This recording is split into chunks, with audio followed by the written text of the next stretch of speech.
Okay, we're good. So the first thing was just to answer. There was a question online about that book that you referenced. Yeah, I think first people have to realize that decades since I gave the halaqah on marriage, so it's been decades. Maybe 20 years ago now. But I think the book that I was talking about is a multi-volume work called A'lamu Inni Fatima. And what I remember about that book is that it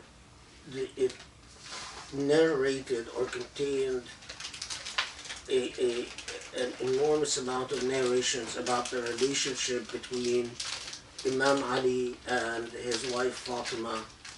And when I remember that, when reading it, I was struck by how beautiful the relationship between these two were. I mean, it to me, for the most part, it represented a truly malakut relationship between two people who existed for Allah and in Allah. I think that's the book that I was referring to. Okay. So actually, Ramon, do you want to ask your question about the hadith? So usually when I ask questions broadly to Imams, or I like search stuff up online, they always refer to like certain hadiths that like trend, it seems. Like one is that, oh, when it comes to your spouses, you should think of each other as like clothing for each other to protect and shield the other. And then another one that comes in tangent to that is what was it that I mentioned? Was it the beauty one? No. The shyness? Or the 9 level of... Oh yeah, lowering your gaze. Oh, lowering the gaze. Yeah. Okay.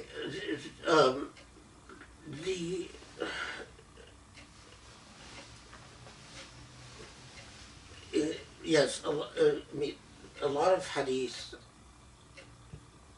refer to a spouse as second for each other, and second is just a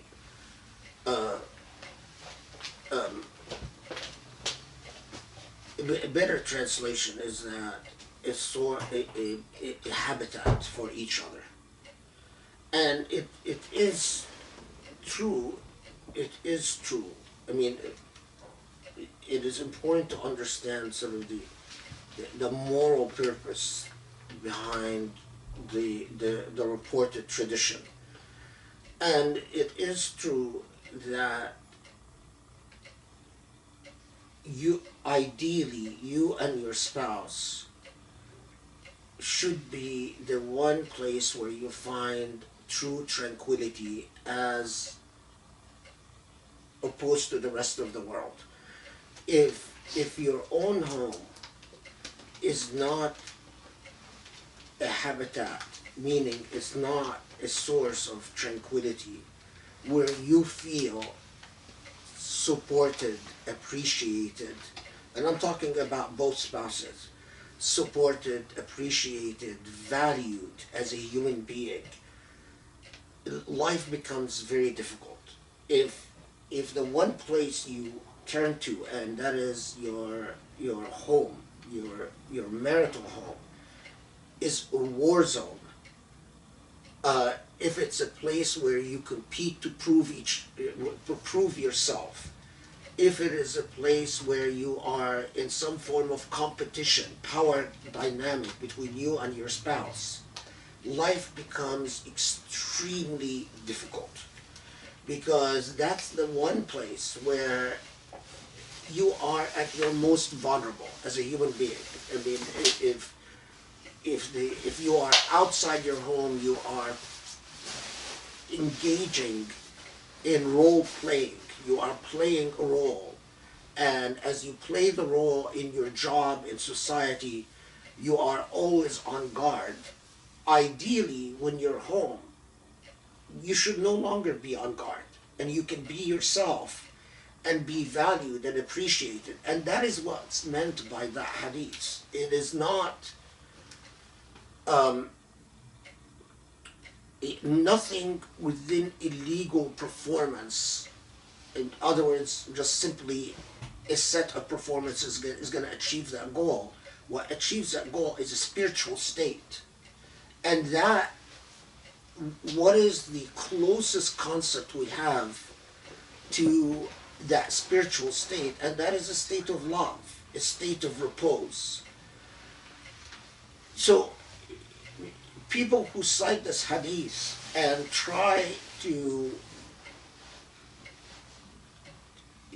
define a marital relationship within a formalized set of rules, I think that's a fool's errand. No formalized set of rules is going to achieve that state of repose. That state of repose can only exist if you and your spouse have love, have understanding, and have mutual respect. That you respect each other. And this actually, it's important to note this, that one of the most important things within a marital relationship is respect. If respect is lacking, love starts to become twisted and deformed very quickly. In other words, what you define as love could become something malignant, something actually not healthy. Respect, where the thing that we look for as human beings from the moment we're born is not just not to be harmed, in other words, safety, but we cherish and value dignity. That's the way Allah made us. When we feel like dignity means we matter. We matter. Our existence or lack of existence, our word or lack of a word, our action or lack of an action matter. That dynamic we simply symbolize by the word dignity. Dignity and respect within a marital relationship is critical, because after all the novelty wears off, after the novelty of sex, the novelty of if you don't feel dignified within a relationship, it turns sour very quickly. And so, even when some of the hadiths refer to irida, that each of you are irida for the other, basically habitat, basically a context in which you are no longer on guard. That's the ideal that we should strive for. The issue of lowering the gaze. We Muslims take the issue of the gaze often out of all context and out of all proportion. Ghadd al-basar is simply the idea that you should not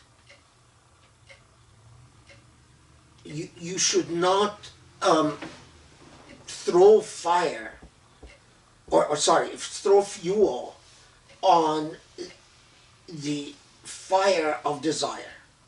So in other words, don't open the door to lust. What that means is not an artificial performance. A lot of Muslim men, especially, I notice that they do it like a artificial performance. They'll speak to a woman and won't look at a woman. While ghadd al-basar, lowering the gaze, it is like like a dynamic of backbiting.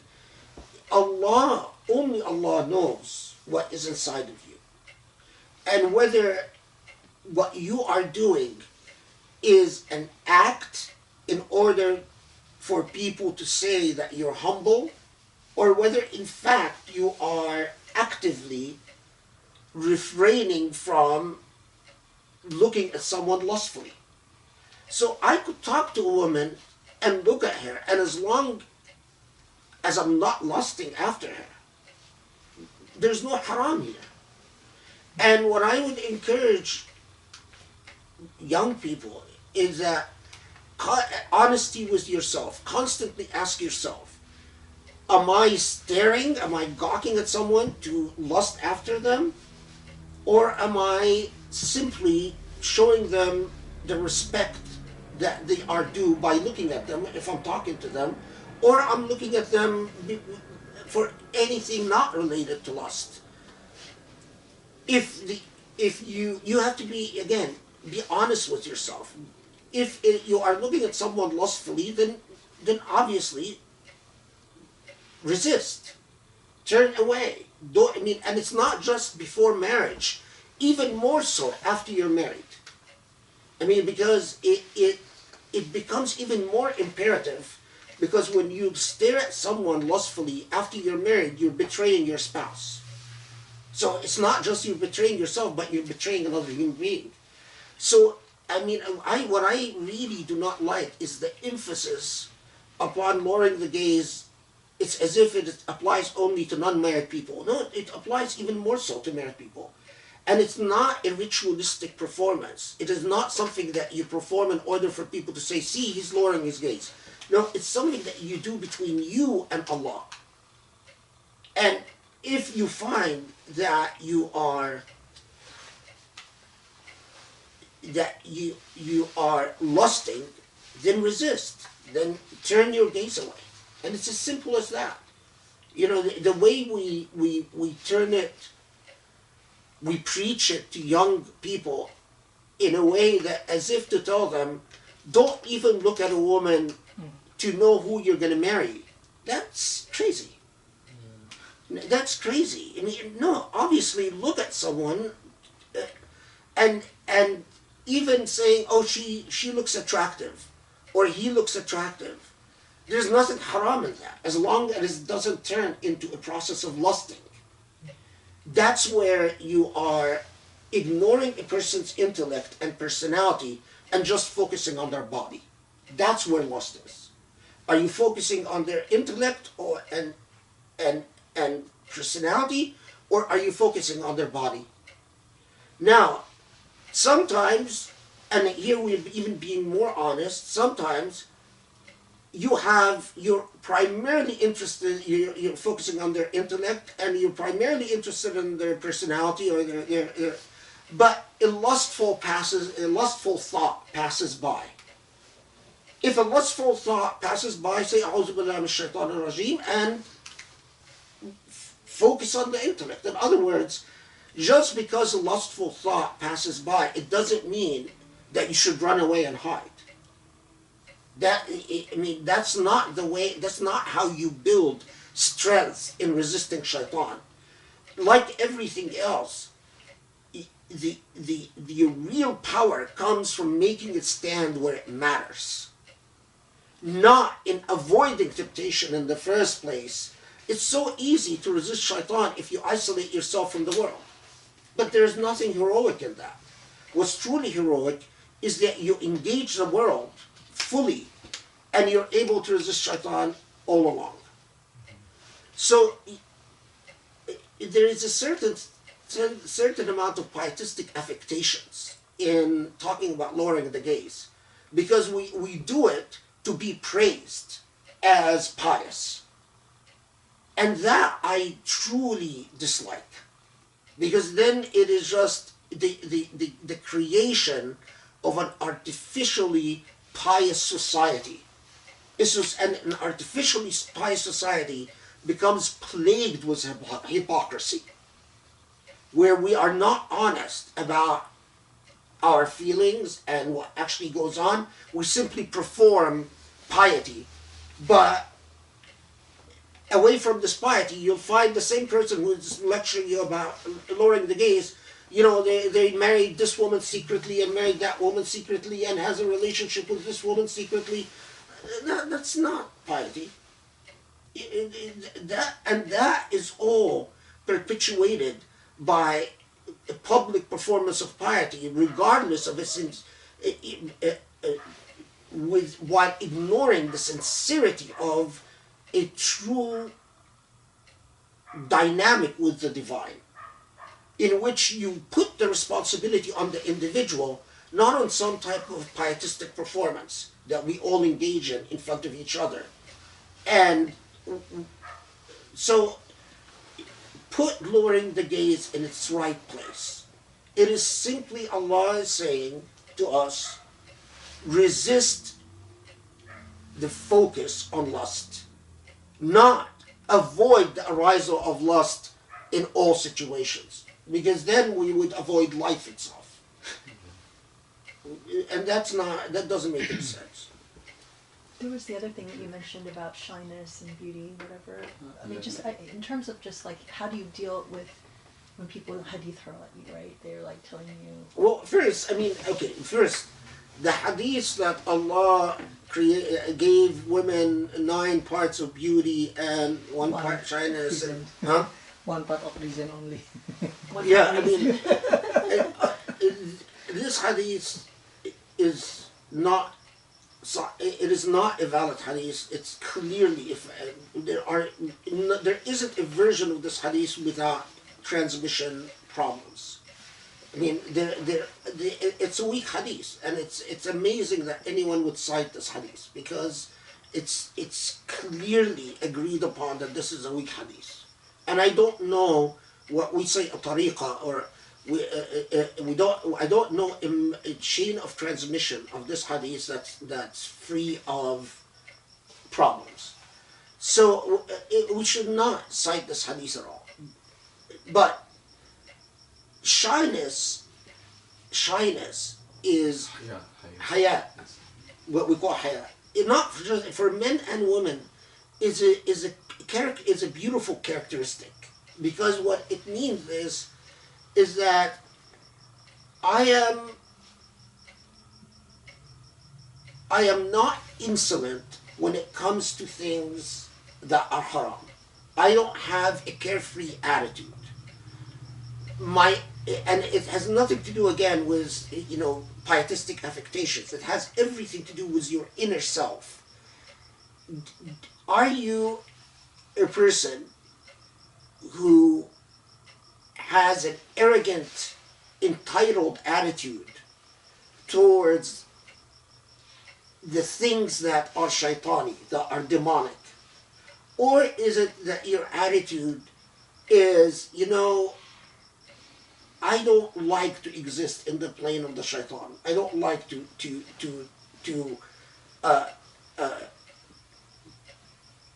what is the word I'm looking for? To go, to frolic in the demonic, right? Yeah. And really, hayat is just this idea that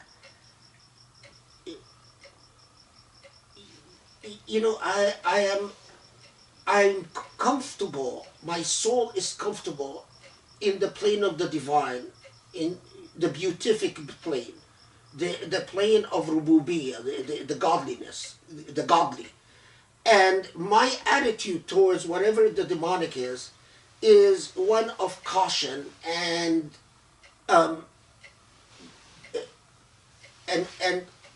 refrain. So, for instance, I mean, you can take, there's someone,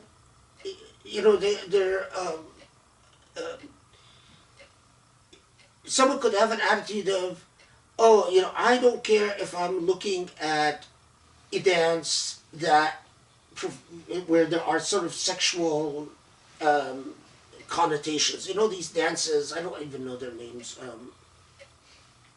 Like twerking, belly dancing, of course, I know, okay, belly dancing maybe, it's twerking, I've never watched, but belly dancing, you could have someone that says, my attitude is I am instantly staring at the belly dancer, but what you're saying is that I don't care if thoughts of lust come to me. That's not a pietistic attitude. A truly pious person would say, I don't like being in a situation where there's a belly dancer, like attending an Egyptian wedding, for instance, and to guard my soul and to keep myself clean, put it in language that I like, to keep my aura clean, I am going to avoid looking at the belly dancer. Someone could say, oh, you know, of course, if people your age, you know, what's wrong with you? Why aren't you watching the belly dancer? This is something that is within the realm that I'm not comfortable with. And this is haya. This is the true haya. It comes from the inside. It's not something, when we preach it to our kids as if it's a public performance. No, you have to teach them to have it inside of themselves. What is beautiful about haya? What is beautiful about it is that it's saying I am comfortable in the domain of the godly, and I am uncomfortable with the domain of the demonic. And if someone says I don't care, then they're lacking haya. Recently, something I don't like at all. I mean, again, I think it's against haya. Someone showed me a video of a Muslim woman dancing on a pole that strippers use. This woman was a muhajjaba. She was not stripping, but she's dancing on a pole that in this society, that pole reminds you of strippers. My Islamic haya makes me very uncomfortable with that. Why? Because I don't like the thoughts being reminded of strippers. Do I need to go around giving lectures about that? No. But inside of myself, it's something like I don't want to see. I don't want to be reminded of the culture of strippers. That's haya. And it's genuine and it's true and it's something that you build inside of you. And if you find that you're missing it, it means nurture your relationship with Allah so that Allah can help you become uncomfortable with whatever is the plane of the demonic is. But that hadith, don't cite it and don't repeat it because it's weak. And I'm surprised at any Muslim teacher that uses a hadith. Do you have some questions? Can you have some thought about the discussion that we had before praying, slightly about the shahrur thing? Okay, well, I mean, there has been this. Unfortunately, I mean, I have to say that unfortunately, I don't believe that they are. What's the topic? What Zazan is referring to is that these scholars, including someone called Shahrur, I mean, I don't want to even call them scholars. They claim to be scholars who have emerged that try to say that zina is not haram. Haram. That Can you define zina? zina, fornication, is not haram. Yeah. And in fact, in the case of Shahrur, he seems to be saying that neither adultery nor fornication is haram as long as it's not done in public. The only thing that's haram is what you do in public. Now, of course, the problem is Shahrur is an engineer. He has a doctorate in engineering, and he claims to have studied the Quran and developed a methodology of the Quran. And I can say that this argument about that Allah only forbade public sexual acts and not private sex is not supported by anything. There is nothing. I mean, the textual interpretation is so strained. That it is truly nonsensical. And its premise is that apostolic laws, the laws of the prophethood, the Ahd al-Risala, the apostolic age is over. And after the apostolic age, all the apostolic laws, all the laws of the prophet basically are gone. And Islamic law follows from and is contingent on and utterly derived from secular law. So the law of God in our day and age is the law of the state. So Shahrur argues that you want to know what is allowed for zina, what is allowed or not allowed, look at the law of the state. القانون الوضعي. That defines what is haram and halal. Now, of course, that takes Allah out of the equation completely, because Allah basically, after the age of the Prophet, Allah's law is the law of the state. That deification of the state and the law of the state is absolute insanity. And it is, it's sort of secularism on speed. And that's exactly what Shahrur wants, just absolute secularism. Now, his idea about musakana, that as long as you commit yourself to a person and you live with them, it's okay, that it completely ignores, it's based on nothing other than that the secular state accepts a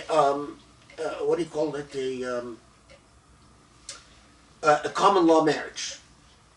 And what he has in mind is the idea of a common law marriage, but he doesn't even express it well. I warn young Muslims from any of these secular Shia and Ahmadi, the same thing, who in his book, who tried to convince you that modern Islam, the laws of zina are basically null and void and abrogated. It is taking all the ills of secular society and injecting them and importing them into Islam. And what I know from my experience is that when someone has sexual relations outside of marriage, it affects their aura. No shahrur can convince me that it doesn't affect their aura, because it does. And the more sex you have outside of marriage, the more your aura is darkened. For shahrur, the worlds of aura doesn't exist, because he only admits the material world. He says there's no even hell and heaven. So, I mean, Sheikh Albani met Shahrur early on in his, and his comment about Shahrur is that when I had a conversation with him, it was obvious to me this man is an atheist. And I really believe that Shahrur was an atheist who basically took the Islamic text and tried to suck the life out of everything within the Quran. All moral precepts, because according to him, the only morality that applies after the death of the Prophet is the morality of the state and morality of society. Whatever society agrees on, these are the morals. It's the same thesis like Shia and Ahmad. Whatever Muslims do is, but in the case of Shahrur, it's not just what Muslims do, what anybody does. So it's because according to him, Muslims are anyone who believes in Allah, even if you're Buddhist, even if you're Hindu, even if you're Christian, you're Jew, all of these are Muslims. No, Shahrur's methodology is very dangerous, and it should be thrown in the dustbin of history. In his argument, in my opinion, initially it looked like convincing, because, for example, he started by saying that the message of the Quran should be forever relevant for us, and therefore abrogation, the nas and mansukh for Shahrur is not valid. It's not, From that discussion, then he go to other discussion. For example, discussing about the let's say concubine, the slavery, and then during the concubine and the slavery times, there is some kind or some type of relationship, of sexual relationship outside of the marital relationship.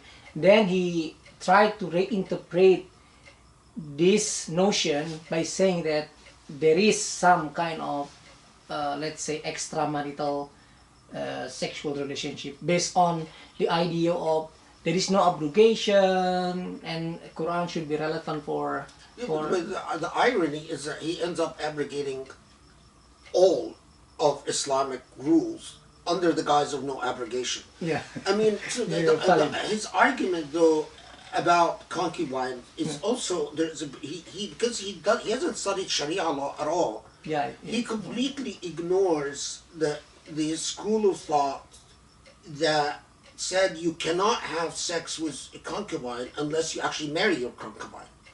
He just assumes that concubine is meant the permissibility of sex without marriage. And then he says, well, you know, if Allah at one point thought sex with concubine is fine, then it must be that Allah doesn't have any real rules about sex. And so it must be that Allah simply followed whatever society was doing. Society at one point had sex with concubines. Now we have sex with girlfriends and boyfriends. So it's whatever society says is Allah's law. These are very dangerous assumptions, and it's also ahistorical. I mean, it's not that he actually, you know, it's not a serious engagement with the idea of divine will, other than the divine will basically accepting whatever human beings define within their social institutions as permissible or impermissible.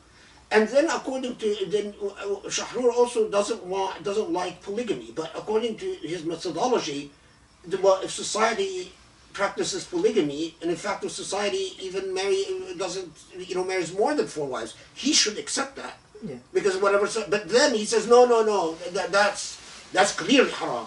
I mean, it's very whimsical. Okay, let's go back. Yeah. Maybe we can go back to just, again, like we were starting to talk about courtship. Yeah. And just, you know, like, what does that look like step by step? That is actually one of the questions that we received.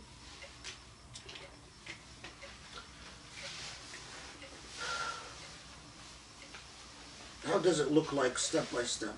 I mean, you know, like, given... Okay, I mean, listen, I imagine, of course, it is difficult to imagine all the different contexts, but let's say and since unfortunately, I was created male, I might be the only male who would have liked to have been created the other way. Anyway, but since I've been created male, my consciousness is only aware of that perspective. You know, regardless of how much you pretend to understand a woman's perspective, a man can't. You just can't. So let's say, you know, you meet a woman that you're interested in any context, in a youth group, in a university, in work, do you go up there and say right away, I'm interested in marrying you? No, you don't. Sure, yeah, let's make that very clear. It is perfectly Islamic to try create excuses to interact with this woman within the context of public arena, meaning, you know, you want to invite a bunch of friends to go out together and, you know, make sure that, and then, you know, try to sit next to this woman at dinner while in the presence of other people. That's fine. There's nothing haram in that. You know, arrange a hike and try to walk next to that woman as much as possible. Nothing wrong with that. There's nothing haram in that. Try to, next step, you know, the step of conversations. Now, if you find that this woman is not interested in you, believe it or not, it is actually an Islamic obligation to buzz off, because it is not Islamic to annoy a person or try to wear them out, or to and that is on, you know, that's why I always say the first step is that you have to be honest with yourself, and you have to be introspective, and so enough to notice when you're not desired, because a lot of people don't notice that when they're not desired. But let's assume that this person actually gives you signs that they would like you to continue. Is it the next step? Is it permissible to meet with this woman in public? Yes. And let me be very clear about that. Is it permissible for you, for instance, to say, now, assuming you in your interactions with this woman, you have enough indications that this woman cares about the things you care about, and that Islam is important to this woman. If you're a person that doesn't care that this woman cares about Islam, then I have nothing to say to you. Then, go meet your fate. But, so then is it permissible for you to suggest, for instance, this woman that you have lunch together, that you have coffee together, that you have, I would suggest not going to dinner right away, but coffee or what? Yes, it is permissible. You meet in public. You don't continue the meeting into a private apartment. No, you meet in public. You have a conversation, having coffee, having lunch, having dinner, and I would strongly suggest that you be honest at that moment, when it doesn't have to be the first time you have coffee or the first time you have lunch, but definitely if it becomes serious that you are having serious engagement, that it becomes clear that you are interested, and in principle you're interested in marriage, that you're not just fooling around. I'm not saying propose to her right there, obviously you don't, but that it becomes clear that that is what you are searching for, so that if that person is not searching for the same thing, they can tell you goodbye, and you have to respect that. Now, again, in my perspective, that is part of your doing your due diligence and your homework. The minute that both of you confide in each other that you are interested in each other in marriage, I would strongly suggest that it's important to draw the families, to inform, to have the families meet. Now, how long should you court like that? There are no rules. I mean, it could be 1 month, it could be a year, it could be, I don't know, even 10 years. That's not the issue. The issue is at what point you feel that sense of confidence that you have that you trust that you are going to exist within a dignified relationship, a loving relationship. Now, where things become much harder is when you are interested, you are seriously interested in marriage, but the family is not going along. And here we get to a very difficult Shara'i question. In many of the madhahib, many of the schools of thought, they say the family. Now, of course, even in the medieval schools, they say particularly the father of the woman. I mean, if you want to take classical Islamic law said a man can marry himself without the approval of his without the approval of the parents, but a woman cannot marry herself without the approval of her father. That's the medieval classical. I reject that medieval classical position for many reasons. I think it is a crime for us today to discriminate between men and women and say a man can marry himself whenever he wants and a woman can't. I think it's really criminal. And especially that the evidence that they base this ruling on is very weak. So in my view, a man can marry himself without the approval of his parents, and a woman can marry herself without the approval of her parents. Meaning ولاية المرأة على نفسها, that a woman has authority over herself as long as she is of age and rational.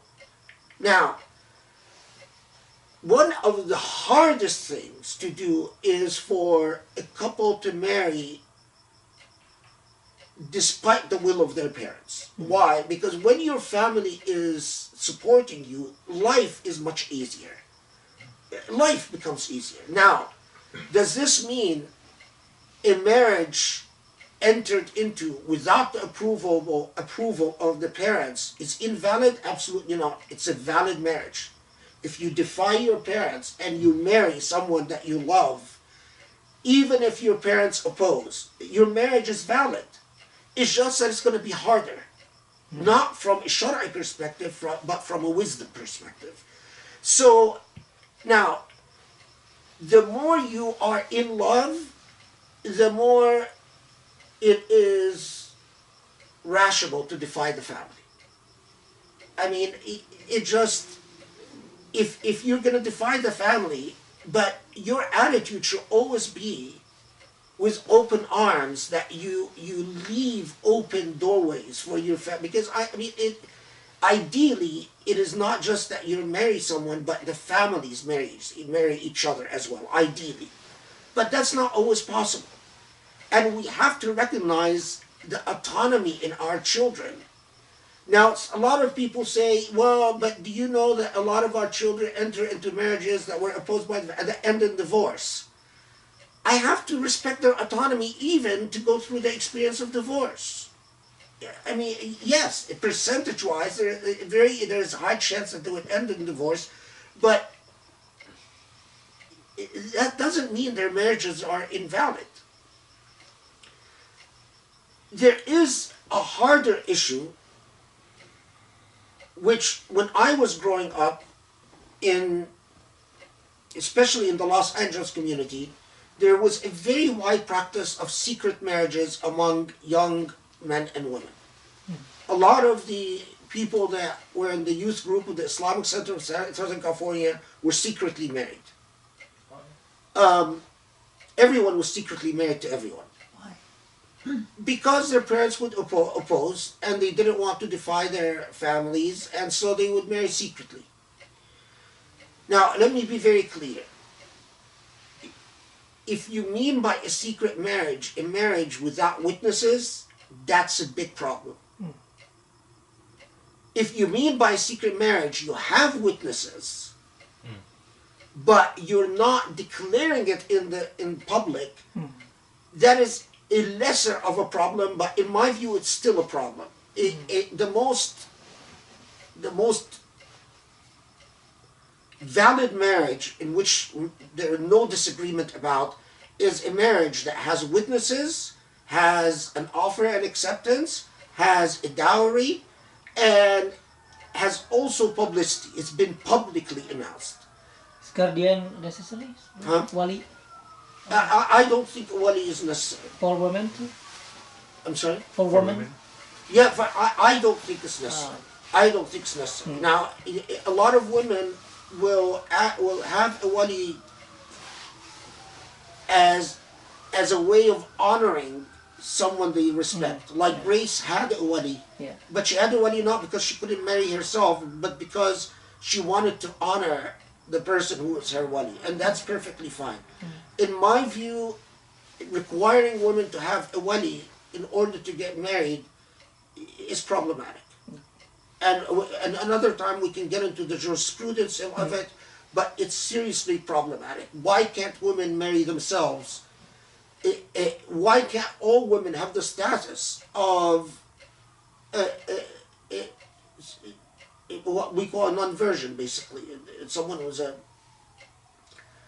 sayyid. So I recognize that status for all women. Of reason. That's not the issue. Is not the wali. The issue is if you are going to have a marriage with two witnesses and an offer and acceptance and a dowry, but you don't announce it to the public.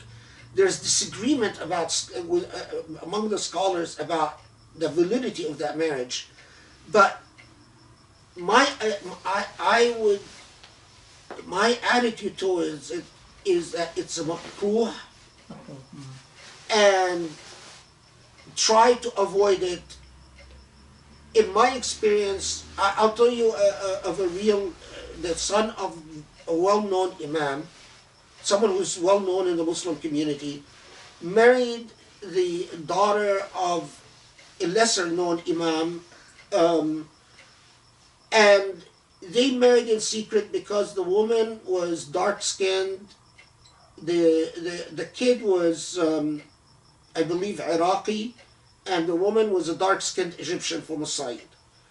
And the parents of the guy would have never approved of their son marrying a dark-skinned woman. So they married in secret. They lived in an apartment together. Now, when the parents found out that they were secretly married, they forced their son to divorce the girl.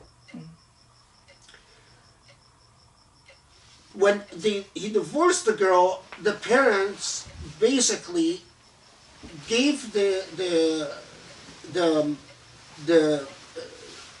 parents of the son gave the girl her sadaq, her mahr money, but other than that, basically said, we have nothing to do with you. It's as if our son was never. It was fundamentally unfair to the girl. Wasn't she pregnant? Oh yes, she was pregnant. Oh. Yes, I forgot. They even tried to disown it. And the fact that it was secret, I mean, secret marriages, especially when they end up with pregnancies, and pose a lot of problems. And I've, in the past, gone after men who were secretly married, gone after them legally. When they tried to deny the fact that they were married to someone. So there are a lot of risks in secret marriages. I understand why the temptation among young people to engage in that type of marriage, but in all cases, never engage in a marriage without witnesses, because then that is serious problem. Quick question regarding publicity. Does the couple needs to register with the state under like confidential marriage certificate and whatnot, or it's just like the state doesn't need to know? In the way secret marriages were done in my day and age in LA here, they never registered with the state. But a lot of places, like the Islamic Center of Southern California, took the position that they don't recognize an Islamic marriage unless it's recognized by the state. I don't take that position. In my view, if you have an offer and acceptance and two witnesses and a mahr, it's a valid marriage Islamically, even if it's not a state marriage. Now, of course, if you want to guarantee your rights as a spouse legally, then get a marriage certificate, because otherwise it's very hard to protect your rights. But from the eyes of Sharia, I can't tell someone who had a contract and a mahr and two witnesses that they're not married in God's eyes. I can't say that. In Indonesia, Professor, it's a massive problem among elite and political elite or any elite Muslim who want to have a second wife, and then they go to villages and they have and they're all secret marriage, so nikah siri. It's a huge problem in and Egypt. Because of this so massive, then the ulama, Indonesian Ulama Council say then nikah siri in this context is prohibited. Yeah, it's called the zawaj urfi. And it's a massive problem in Egypt, and the Azhar also said it's haram to engage in urfi marriages because of that same problem, that rich people go marry poor women in the villages. In my view, and this is any marriage that is entered into out of economic necessity, in my view, if it's not haram, it's makruh. I mean, a marriage is not a power dynamic. A marriage is about a second, sakina from Allah. And Allah doesn't bless exploitative relationship. I mean, if you know that a person is marrying you because they need your money, and the only way you're going to give them their money is that if they marry you, you are committing a very big haram. In my view, it is as if you are asking for ghadabullah, for Allah's anger to fall on your head. And don't tell me, oh, I know, but I paid her dowry, I have to. In my view, if you know that the only reason she's agreeing, or her parents are agreeing to marry her to you, is because of financial need, you are engaging in khadan, in muttakhizat akhdan, that you are engaging in prostitution. I mean, if the poor person has an excuse because of their poverty, but you don't, it's in my view, and I should write an article about this because there's so much evidence I can marshal. You are asking for Allah's la'na to fall on your head. What is la'na?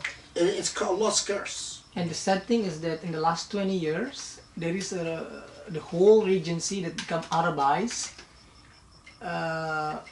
for that reason. So in Puncak, even though Puncak like 3-hour driving, a very beautiful area. People normally from the Middle East during Hajj time, they came to Indonesia because the flights are so cheap. Because Indonesia like send hundreds of thousands of people to Mecca, and then the flight is very empty and they get very cheap. People go there to get married. Years ago, there was this guy. He's Egyptian. He's a medical doctor, and went to marry this girl, and he asked me to be a witness for his marriage. And then, so we were just having coffee, and he was talking. He invited us to dinner. And then he was just saying, someone was joking, one of his friends was joking with him and saying, why, has she ever come to the U.S. before? And he said, no, she's never been to the U.S. So why are her parents marrying her? He said, because they basically they want her to marry a wealthy person. He was a medical doctor here in the U.S. And when I heard him say that, I told him, and it was a dinner, I said, I will never witness your marriage. For me, since you... And he said, what? Do you expect me to just give her the money? I said, yes. I will just give her the money. But to require that she has sex with you before you basically take her family out of poverty, how is that not prostitution? Yeah. How is that not prostitution? Exactly. No, that's something that to me it's not, to excuse the expression, two oversexed or horny kids getting married, because of their, it doesn't offend me as much as this type of marriage. Prostitution. You marry someone because they need you financially, and there's no love in it, there's no sakina in it, there's nothing blessed in it. It's shaitani, it's truly demonic. Can you talk about, when two people want to get married but their parents are not on board because of either racism or difference in financial status of the families, or cultural differences, things that are more mundane and materialistic as opposed to spiritual. Like, what can you say to help people understand what they can do?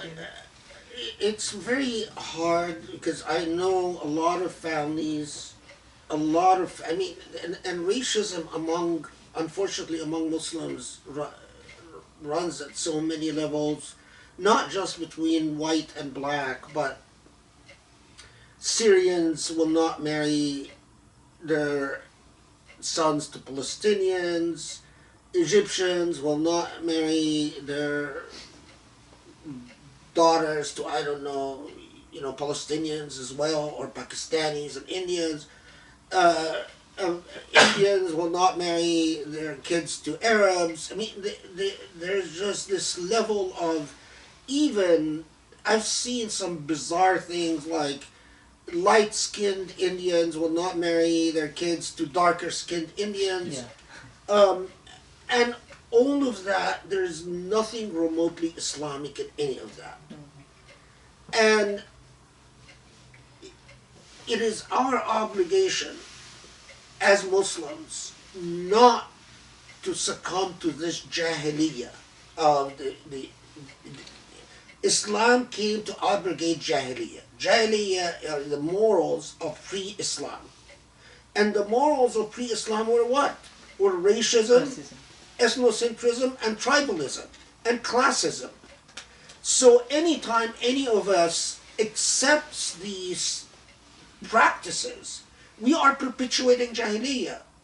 So what should my role be as if I'm, frankly, I have to stand up to my family. And I'm not saying fight with them and go to war with them, but oppose them with kindness. Say with all due respect, I am not going to perpetuate these practices of jahiliyyah. I mean, and when I actually become very distressed, I've met some, many times. I've met Muslim women who, Indian, for instance, and she meets someone and say, I really love this man, and so what's the problem? Why can't you marry this person? Well, my parents will never approve of me marrying someone who's not Indian. I actually become distressed because I think you have an obligation. If Allah sends to you in your path someone who's good, that allows you to challenge jahiliyyah, then that's your jihad. Then it is part of your jihad to stand up and say, okay, Allah, I hear you. Thank you for sending me a good person who's not, who doesn't allow me to perpetuate jahiliyyah practices.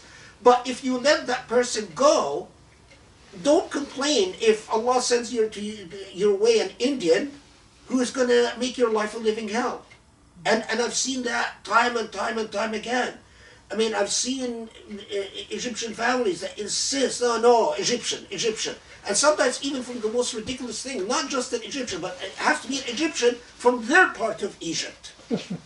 It's like Upper Egypt or Lower Egypt or whatever. No, this is jahiliyyah. This is repulsive, repugnant. And we have an obligation to, in fact, I think every time we as Muslims prove that we can cross these boundaries, I think Allah blesses us for it. And how about across Sunni, Shia, Ahmadi? We've gotten these questions before. We've gotten a lot of these questions. I mean, as Muslims in the US, I think we also have an obligation to cross the Sunni-Shia divide. Now, with Ahmadis, I know that a lot of fatwa call Ahmadis non-Muslim. And if the theology of Ahmadiyya was the same theology... It's got stuff. Oh. With the doorknobs. Sorry.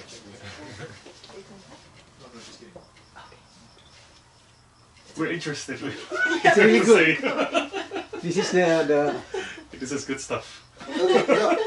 Sorry, we're just getting because this is also a big question in. Okay, so let me. I'm just waiting for Grace to come back and then. Okay, if the theology of Ahmadiyya.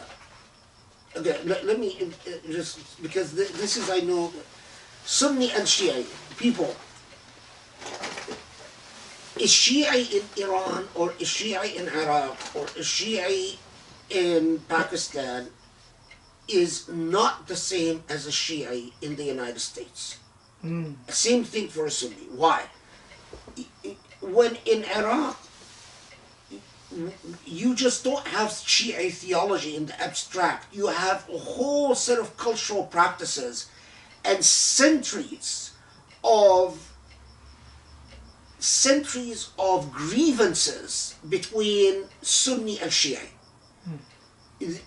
Many situations where Sunnis did horrible things to Shias and Shias did horrible things to Sunnis. Yeah. And so when the entire world of meaning and world of morals for a Shia in Iraq or a Shia in these countries is very different. Often a Shia or a Sunni in the United States doesn't cry in Karbala, doesn't know very much other than, it doesn't even have necessarily, doesn't wake up cussing out the companions.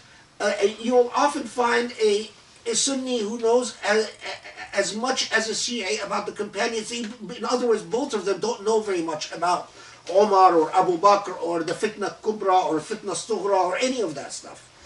And I think that's a positive thing. I don't look at that and say how horrible. I look at that and say wonderful. Alhamdulillah. Let's keep it that way.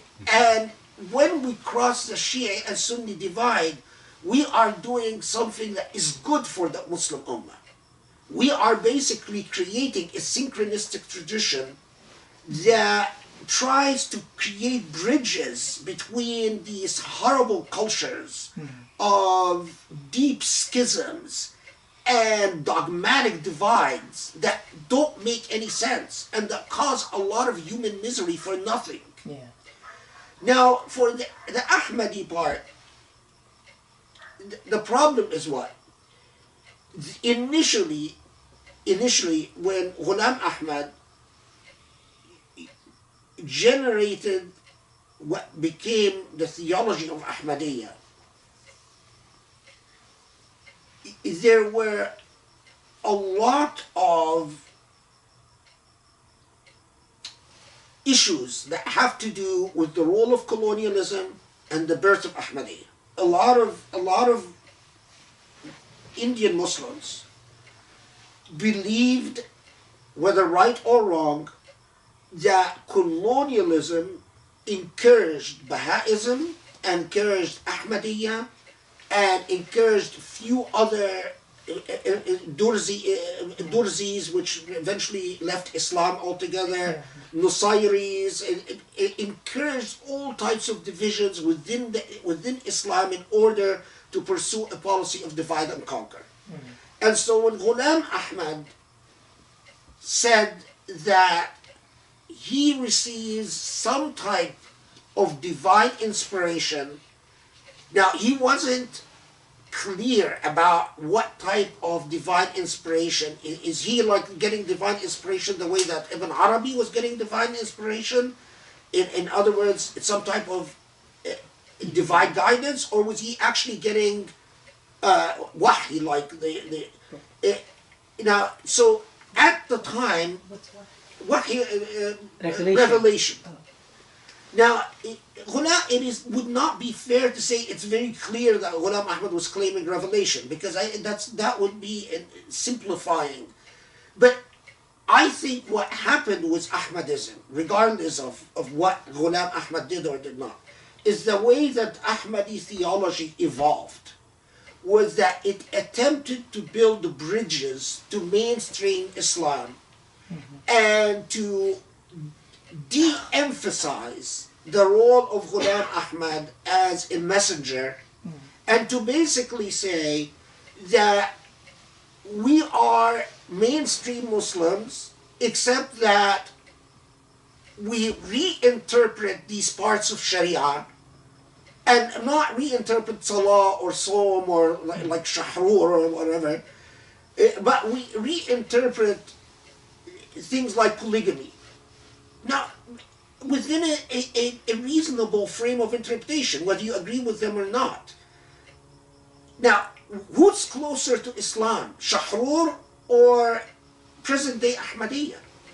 I mean, someone who tells you prayer is abrogated, Sawm is abrogated, Hajj is abrogated, sex is abrogated, drinking is allowed, or modern-day Ahmadiyya. So I think when I find a Muslim in the United States And again, a Muslim, if I'm going to marry a Muslim man who comes and tells me Prophet Muhammad was not the last prophet, Ghulam Ahmad was the last prophet, I have a problem with that.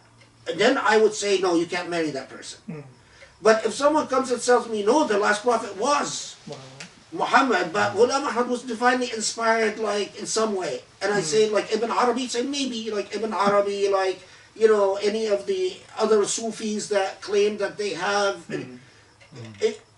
Why would I oppose this marriage? Because they're Muslim in every other regard. They fast, they do Hajj, they do prayer.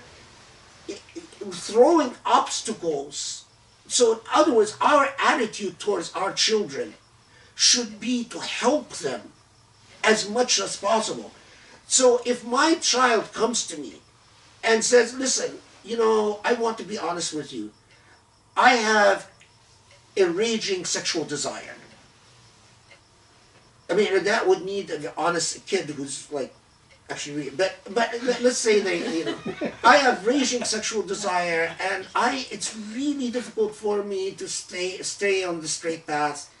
And there is this woman that has a raging sexual desire like me, and we found each other.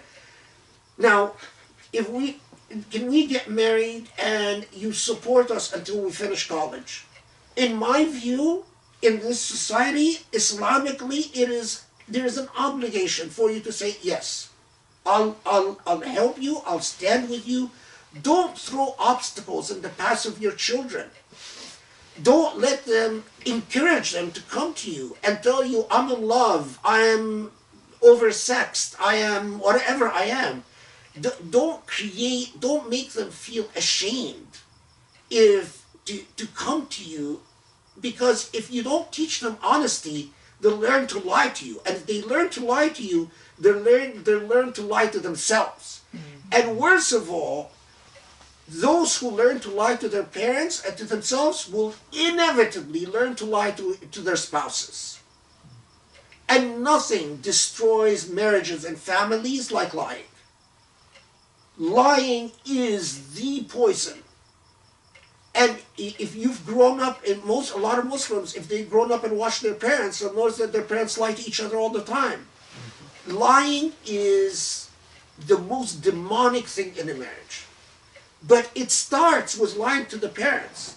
Teach kids to be honest and to value honesty. And to know that you're going to go out of your way to be on their side, not be to judge them and to persecute them and to make them feel deficient and a disappointment because they couldn't be what you imagined them to be. I mean, if I could somehow speak to old parents, that's what I would say.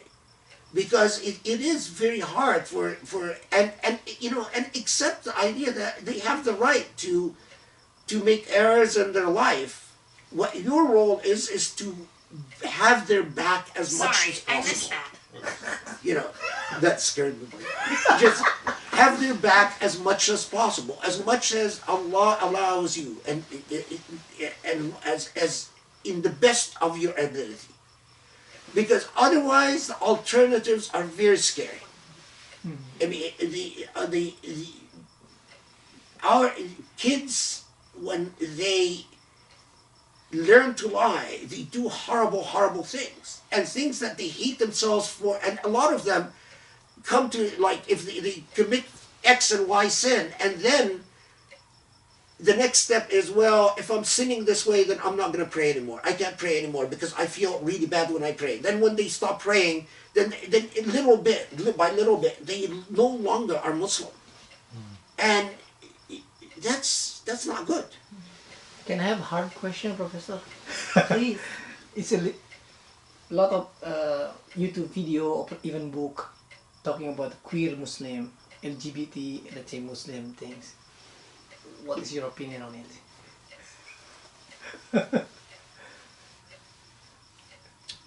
Even someone posted on Usuli Institute just now about this. Oh, really? Yeah, It's on a the group. different one. Yeah. Okay. Same-sex marriage is so difficult. Yeah, it is because okay, I mean, Or maybe post for the other opportunity. it's not that I'm not like a lot of Muslim scholars that freaks out at the topic or that is standing there to condemn. I approach things within a methodological coherent framework. Yeah.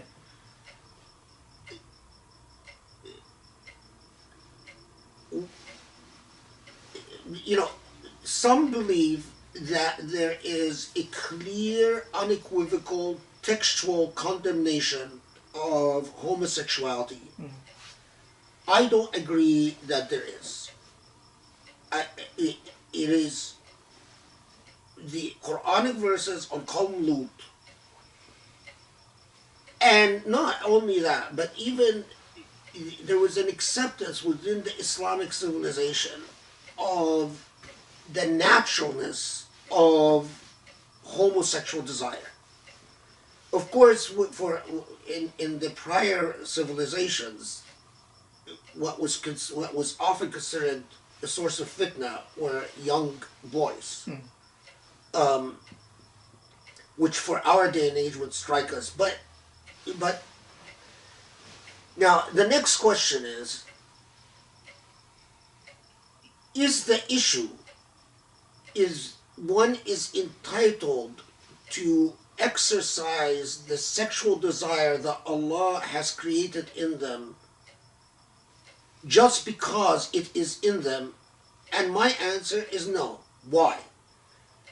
In the same way that some people found themselves desiring people of the same sex, there are other people that find themselves, whether we like it or not, desiring children.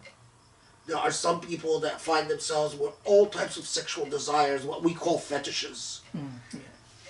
That, you know, and some of them are very disturbing. You know, there are some people who are only sexually satisfied by violence. There are some people who are only sexually satisfied if they have sex with a corpse. There are some people who are only sexually satisfied in bestiality. The existence of a sexual desire in and of itself doesn't equal a right to exercise. So the fact that you found yourself that way in and of itself doesn't mean that it means that you have to be able to practice. Now there's the next question. What right do I see Allah consistently emphasizing? Sexual desire is often a blessing, but it's also often a mahna. It's a plight, a form of test, a tool. But what Allah does guarantee to human beings as a right is the right to have a second, is the right to have a habitat, a partnership. Now, that's a different question. That's a separate question. So if someone comes to me and says, the only habitat that I can have is with someone of the same sex, that's a completely separate question. And I mean, to make it longer, my response to the issue of habitat in a society is often culturally contingent. So what I mean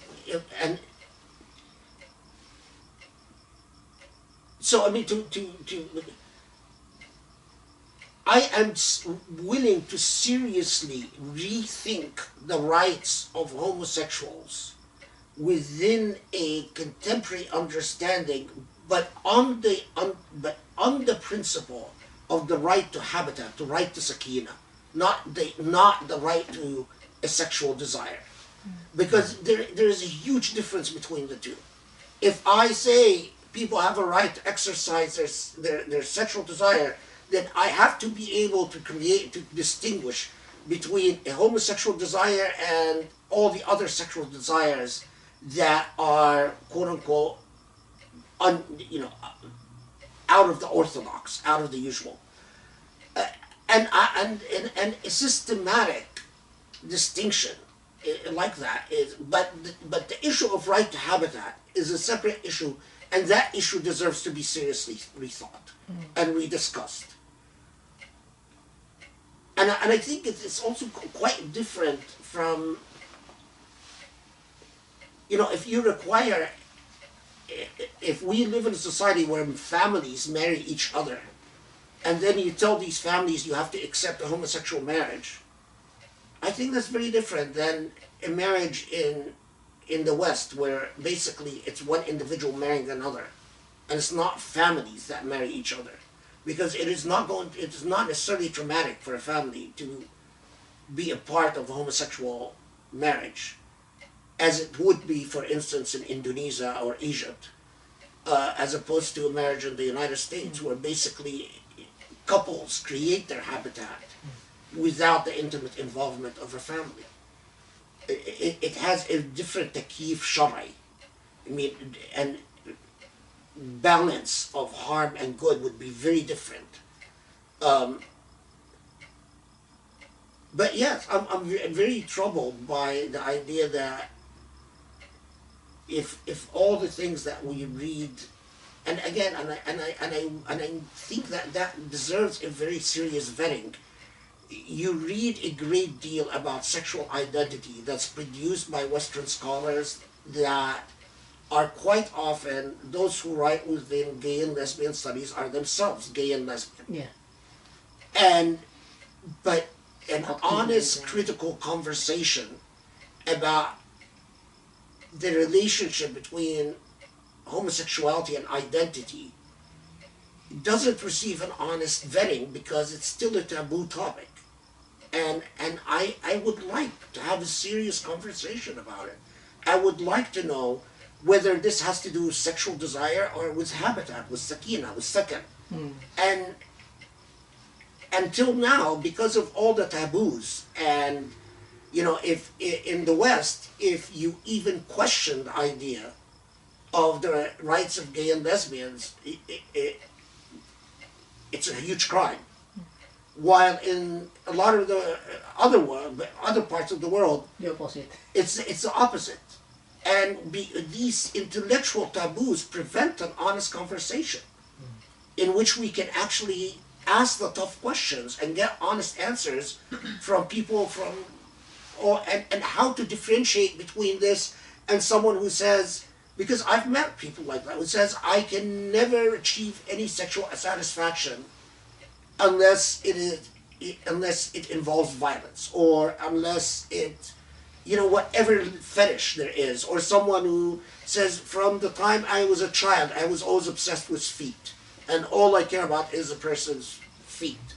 There are many ways we can differentiate. We can draw systematic distinctions, perhaps, between a foot fetish and homosexuality, but I want these conversations. And these conversations have to take place without the ideological dogma that currently exists. Thank you so much. But I think you can definitely say that people who are either homosexual or however they identify are told that they're evil. No. That is haram. To tell someone. In fact, for me, when someone comes and tells me, I have a sexual desire, I've always found myself with this type of sexual desire, and the mere fact that they resist it because they want to be good by Allah makes them a hero, not evil.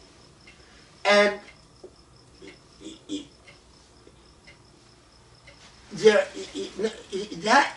is so, to treat homosexuals like they are like they're diseased or they're evil, or that is just disgusting.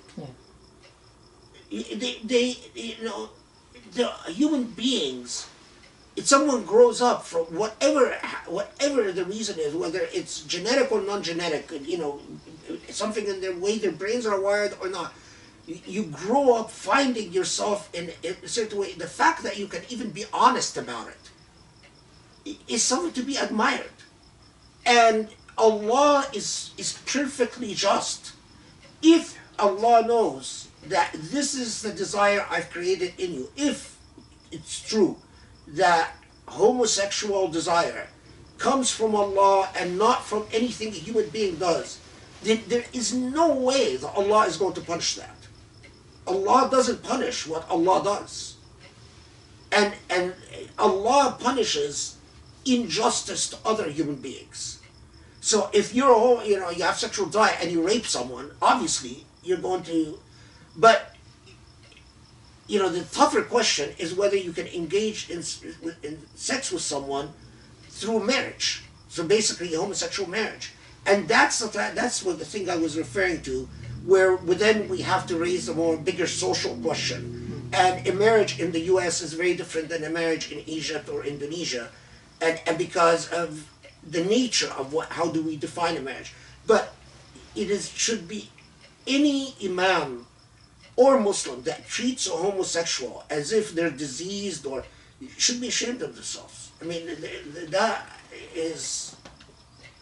And lastly, can you comment then on creating your identity around I'm gay, I'm queer, I'm this, so that it becomes like I should come out of the closet and identify myself, so it becomes a public issue. Sexual desire,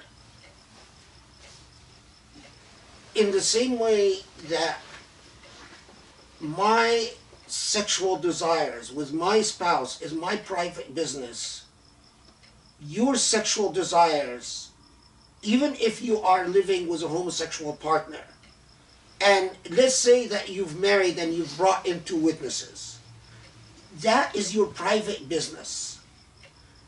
This society loves to make sex a public issue, and I find that completely against what we were talking about earlier, haya, humility, and how do you translate haya? Modesty. Your sexual preferences are your business privately. If you're homosexual, while at the same time you should not feel that there's anything to be ashamed of in the sense that Allah hasn't cursed you, this is not some type of curse or punishment that Allah had placed on you, but at the same time there is no reason to go around announcing it to the world, in the same way that any other sexual preference is something that is private. So for instance, I've met some people who say I have an addiction to pornography. There's no reason to go around telling it and saying it to everyone. It's one thing if you talk to your imam because you're trying to get their advice, because there's a reason for it. But to go around building your identity around your sexual preference, then no, that is a form of socializing of the other. And so when you watch these singing shows, and the first thing they say, someone who's coming to sing, they're competing in singing, and the first thing they say is that, oh, when I've come out as gay, what does this have to do with your voice? I mean, okay, fine, that's your business in your bedroom. I'm interested in your voice. In the same way, if I'm interested in your job as a lawyer, my first boss, the first legal job I've ever had was a gay man. I actually didn't. When he invited me to dinner, he was living with another man. He invited me to dinner. I went to dinner, and I had dinner, and I met his partner. He was very nice, but I very much appreciated that it was never part of our professional life. I mean, his sexual identity was as irrelevant as my own sexual identity. in the same way that race and ethnicity and all these other things should not enter. Sexual identity should not be part of the equation either.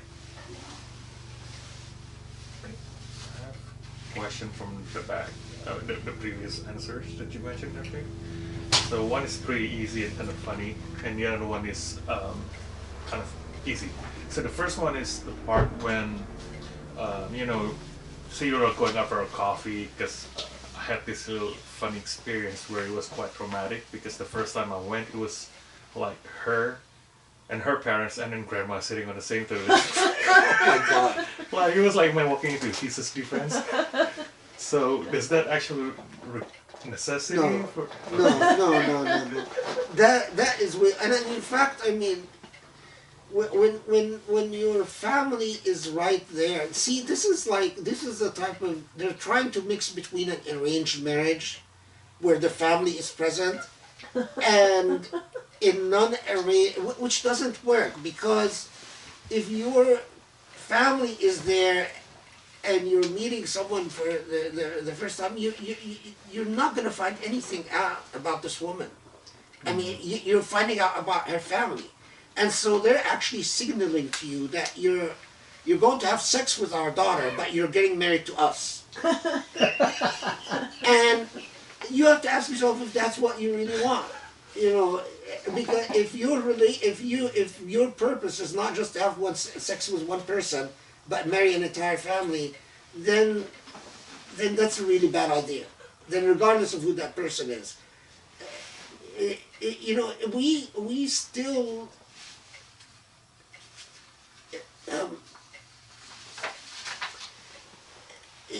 It is, then you find yourself not just marrying into a family, but you're marrying into all the cultural assumptions of the family and the expectations of the family. And often in a context like that, you'll find that the family expects the man to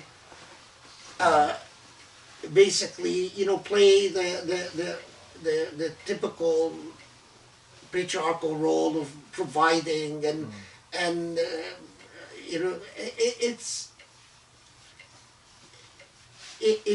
it's not for everyone. I mean, some men that might be fine for them, but yeah, there is no Shari reason for the entire family to be there. You're not. It's not like you're meeting in a hotel room. You're meeting in public. You're not going to be able to do anything inappropriate in public, or My second question. Thank you. Second question is, I wonder if you would or could elaborate more regarding like standing up to parents who's advocating for like classism, materialism, and ethnocentrism. I mean, you've mentioned about like, do it in kindness, but it's kind of like broad. It's kind of like. I mean, it's very hard. It's very hard because, of course, there are no hard and. What I would say is, it's like having gracious parents, where you say to your parents, with all due respect, here's why I disagree with you, and here's why I cannot follow what you're saying, and here's why I insist on my own path. But what are the rules for kindness? Don't raise your voice. Don't throw anything. Don't smash anything. Insist that you want to continue seeing them and visiting them and having a relationship. Now, often parents like that will say, if you do this, I will disown you. But honestly, that's on them. That's not on you. I mean, so there are people who their parents told them, I disown you. And I would say, no, keep calling and keep sending letters. Of course, this is in the old days.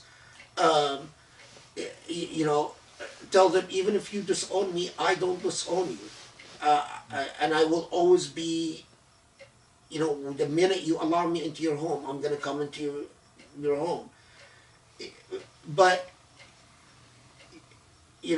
as the Quran says, because Jahiliyyah is a form of shirk. And when Allah says in the Quran that if وَإِنْ شَهَدَكَ عَلَى أَن تُشْرِكَ بِي مَا لَيْسَ لَكَ بِهِ عِلْمٌ, that if they try to force you to act in a shirky fashion, in a jahili fashion, then don't obey them, but accompany them with kindness. Accompany them with kindness means, you know, don't cut them off, don't disown them, don't fight with them. Now sometimes they'll yell at you, don't yell back, but insist on doing what's right. Insist on doing what's right.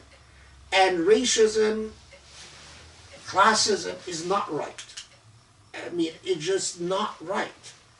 When they tell you, I've seen that a lot, you know, the only opposition will be the skin color or cultural background or an ethnic identity or the family's not rich enough or, you know. We also encountered this a lot with, like, a lot of Muslim families want to marry their daughters to medical doctors, and, you know, they don't want people who have other jobs, which is really sad and unfair. You know, and it impacts especially my Islamic studies students really, really hard. Because no one wants to marry PhD students. Luckily, I'm married already. I mean, you know, they actually always complain that, like, it's not fair. It's not right. Sorry, just a quick follow-up. Would that standing up to the parents, would it be like the man's obligation to stand up to the women's parents if they it's an individual? Each should stand up to their own parents. In fact, you should never be asked to stand up to the other parents. That's not fair, and it's not right, and it's disrespectful. So, you know, it causes a great deal of resentment when you find that the spouse is the one defying you rather than your own child.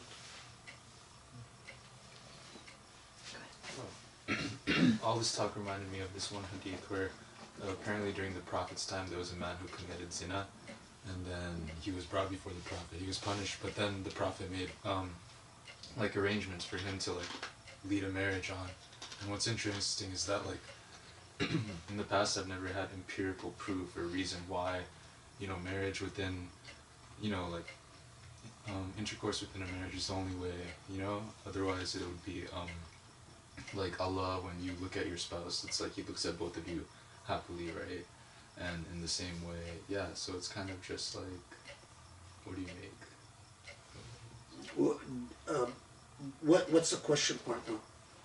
I kind of forgot. I'm in the process of saying everything. Yeah. But I think it was the first hadith where it was just like, yeah, there was that man who committed a Yeah. zina, and then the Prophet made arrangements for him to, like, you know, find himself through the institution of marriage. And is it kind of just like, you know... I'm not sure which hadith this is. Yeah. I'm not sure which hadith this is. I mean, but if someone... I'm trying to think of someone who, in this case, would be someone who had been flogged. Yeah. It also reminds me of the Quranic verses that talk about, you know, partners that are pure for each other. And Yeah, that's what I was thinking of. The Quran that does... I mean, a lot of Mufassirun say that these verses were abrogated, and I don't accept abrogation, but anyway. That says that the pure are for the pure and the impure are for the impure. That the Zani, a person who commits zina, should only marry someone, the Zani. And I take these verses to be not a legal obligation, but a moral exhortation. If one of the hardest things you confront in a marriage, if one partner is sexually experienced and the other is not, it is often, it results in enormous problems within the marriage. The ideal situation is that you have a marriage where both are develop their sexual experiences with each other, and then in fact they are in sync, and they have a lot of wonderful memories because the first time they tried this or tried that or tried this was with each other. And people don't realize the beauty of that unless they actually do it. That you actually develop your sexual consciousness with the person that you love. When there is an imbalance, you have someone that has sexual consciousness with someone that doesn't have sexual consciousness. There's an imbalance that often results in a lot of resentments and a lot of tension. And it takes a lot of time to heal, a lot of times but it also takes commitment because the experienced partner will often be comparing and contrasting to their other experiences, and it's like the reality is that it's like if someone never tasted chocolate, they're not going to crave chocolate. You only have a craving for chocolate if you've tasted chocolate. If you feed that monster, if you've never tried alcohol, you're never going to crave alcohol. You only crave alcohol, or if to give you an example of something that I've actually experienced, you're never going to crave cigarettes unless you've actually smoked. Or Coke.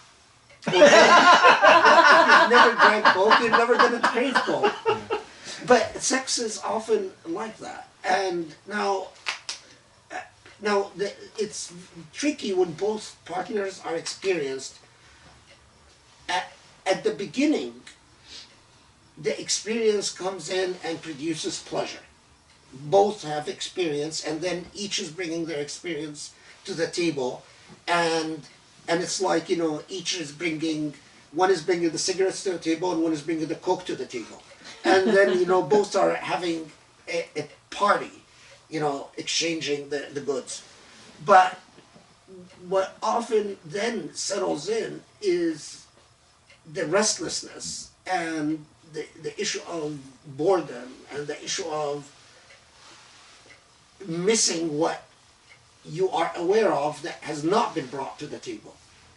And that's, again, it's not that it's impossible to heal, but it creates its own work and its own difficulties. And so, that old expression when you say saving yourself for marriage, there's a lot of wisdom in that. Unfortunately, our, in Hollywood and so on, has mocked the idea. They have made fun of the idea so much so that it became sort of associated with something backwards and retarded. Yeah. But there is, if you will, sociological evidence. It actually shows that there is a lot of wisdom in it. We did get one very painful question about that. Okay. I love a Muslim girl who has done every sin in the book for years. She admitted all her past. She wants to move on and build a Muslim family with me. Do I give her that chance? I am hurt by her past, even though I didn't know her back then. I feel jealousy, disgusted, and uncomfortable. All what I know is I love her. Yeah, that's very personal. Very healthy love. Yeah. I mean, listen, the truth of the matter is, I would be lying if I said,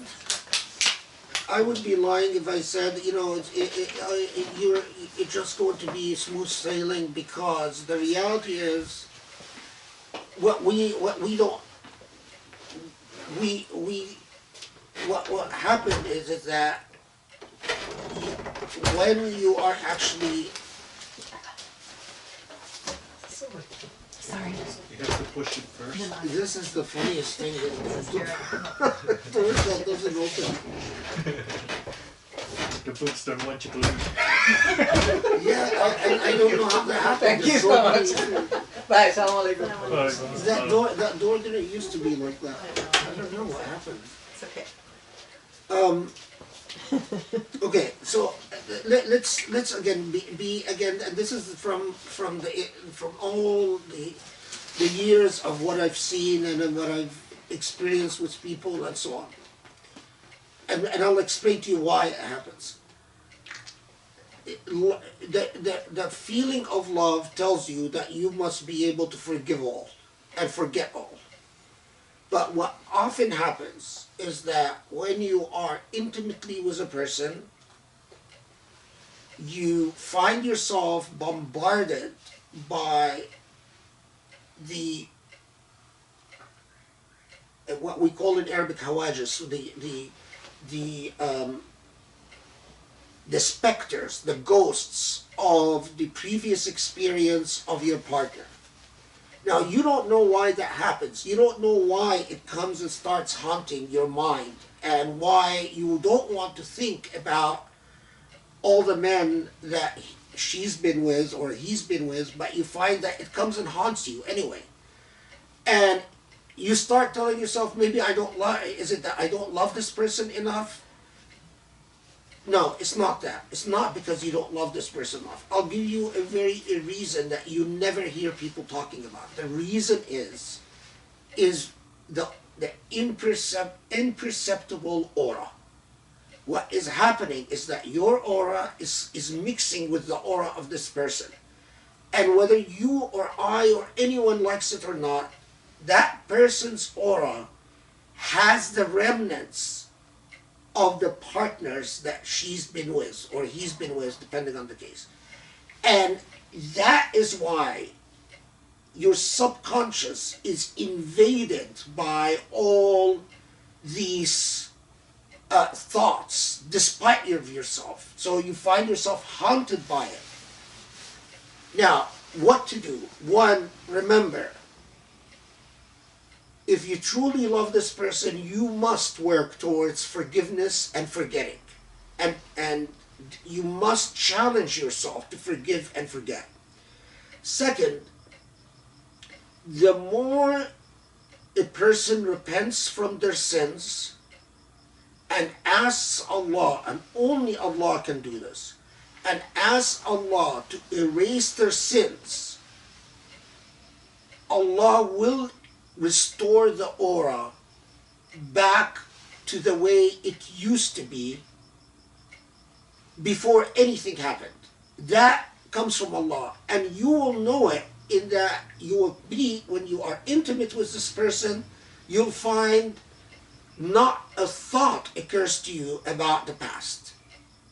So you must challenge yourself to love enough to forgive and forget, and to tell and to respect and admire the repentance of the woman you love. The woman you love should repent, and her tawbah is what's going to restore her aura to what its pristine condition. And as she does so, and you're not an imam, you're not a shaykh, so you should not be involved in that tawbah. That tawbah should be between her and Allah. So my advice to you is that you should not ask her about the experiences. You're not a shaykh, you're not trained to do this. You should not ask her about her past experiences. You should not try to find out about what she did or didn't do. But she, between her and Allah, she knows, and she should admit everything to Allah between her and Allah and repent for it. And as she repents for it, all of it will be restored. And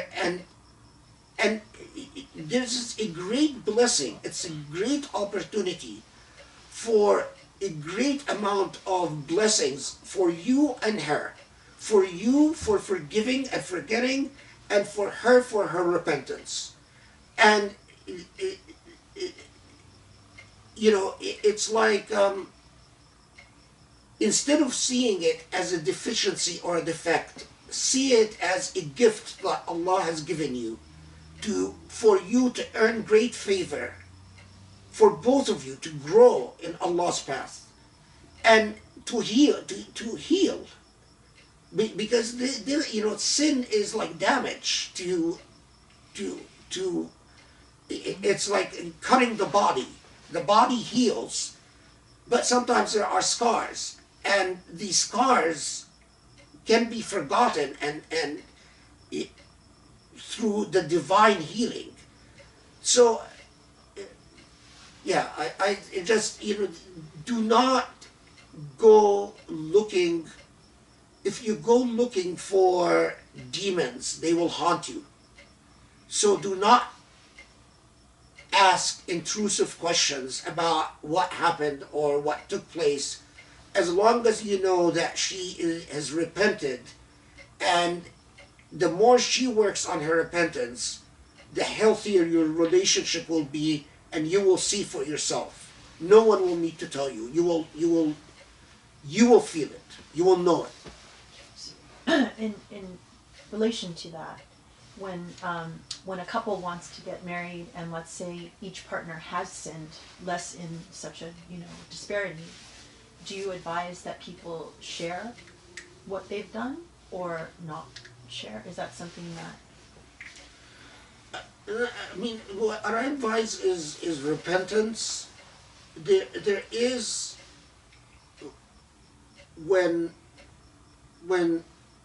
one hasn't done anything and the other has done stuff,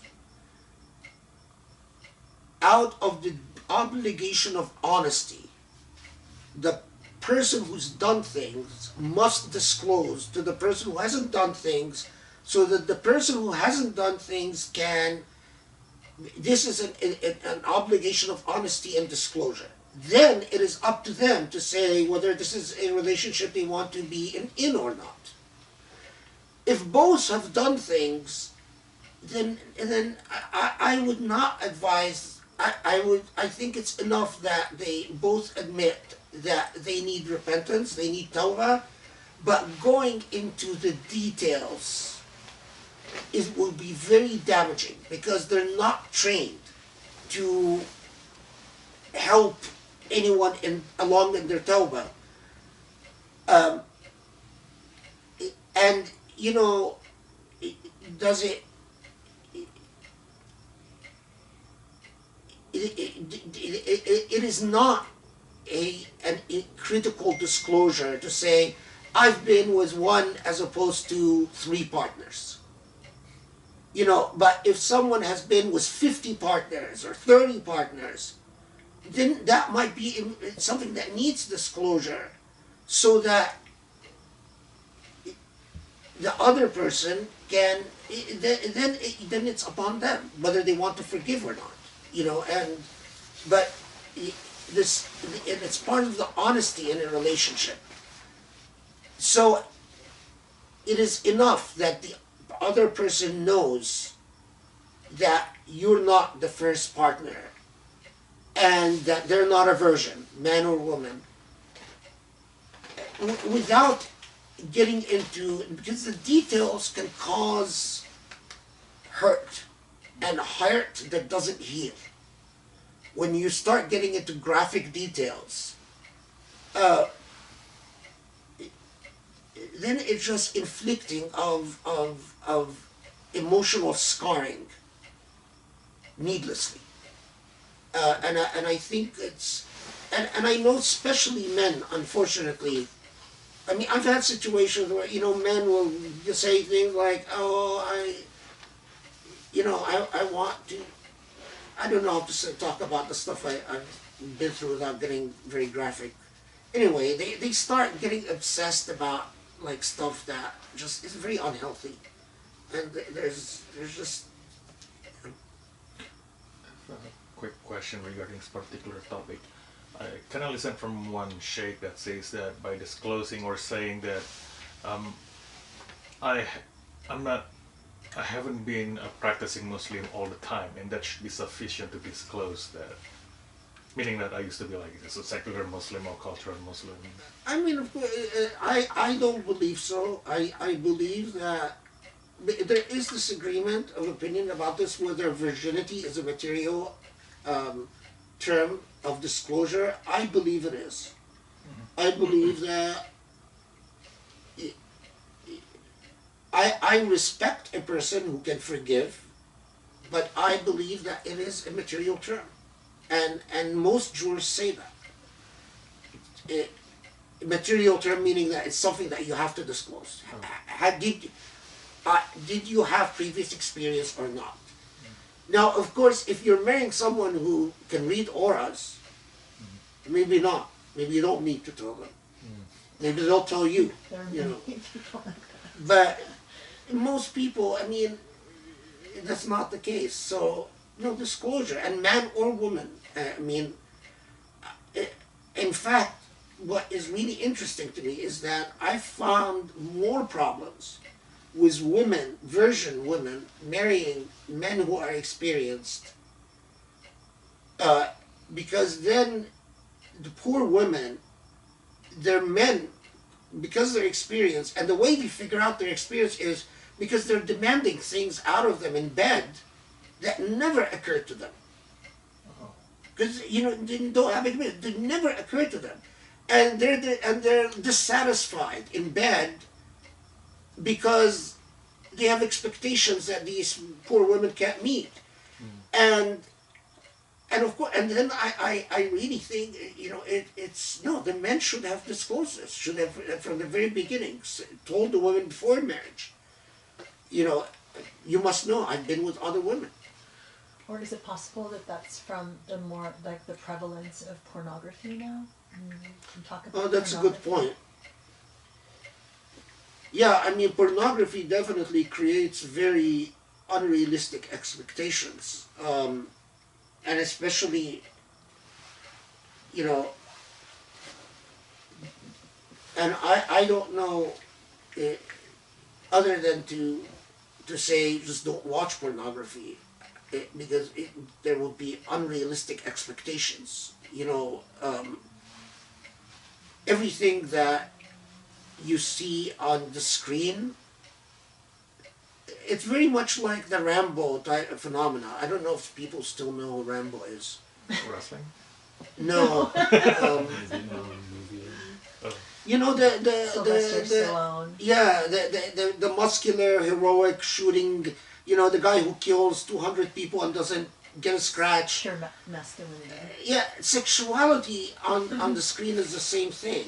You know, whether it is this ability to have sex while the music is playing and a French kiss lasts half an hour, and you know, the music and birds are chirping, which is unrealistic as the other thing, where basically it's as if they're machines going at it forever, and that's not the way real life is. And the more you are able to safeguard your psychology in its natural, innate state, the better off you'll be. I have a quick question. Would disclosing like having what's it called, like screening tests for STD something like that I don't believe there's any disagreement about.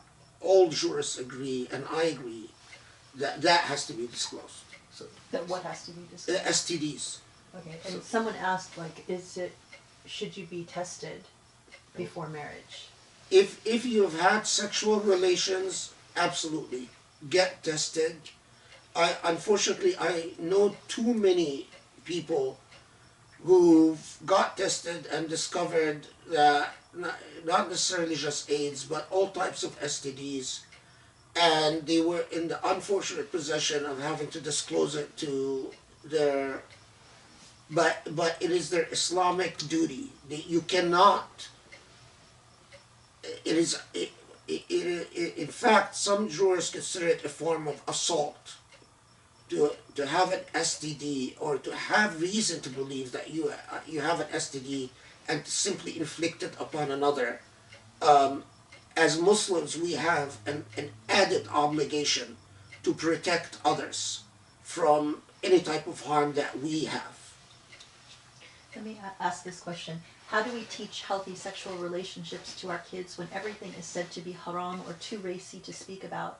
Many Muslim couples struggle with intimacy because they either have sexual addictions or no sex drive after being discouraged from these conversations and thus suppressing this side of them where they feel nothing, or giving into their desires and secretly satisfying their appetites with haram means like porn.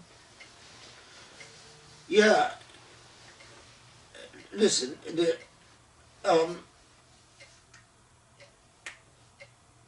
you know, we to be, as Muslims, let's be very honest. Unfortunately, I've known of too many situations where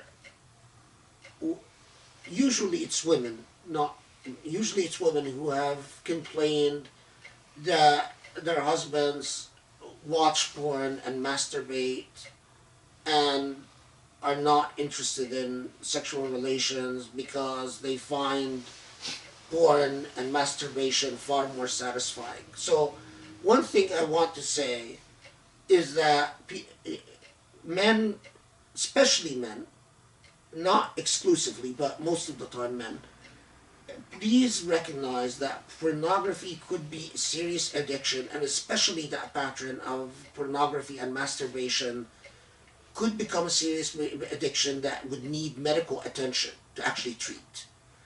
I wish I could tell you otherwise, but if you avoid that pattern of satisfying yourself through masturbation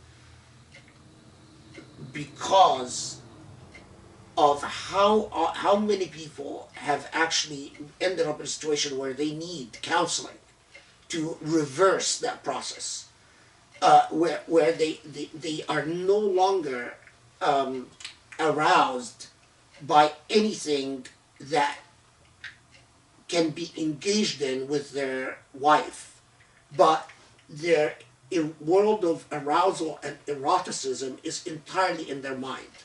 So nothing erotic can happen with their wife. It all takes place up in their brain. But more to the question about everything being haram and so on. Unfortunately, we must understand that it was part of our Islamic tradition that people like Ibn Qayyim Juzay wrote a Rawdat al-Muhibbin, a book which is basically, and Imam Suyuti wrote another manual. There were actually these manuals on eroticism, on how to perform sexual or bring sexual satisfaction to your partner, and you can find tons of material that advise married couple to read these books and then to practice what these books. So if I am giving advice to actually married couple, is you don't need to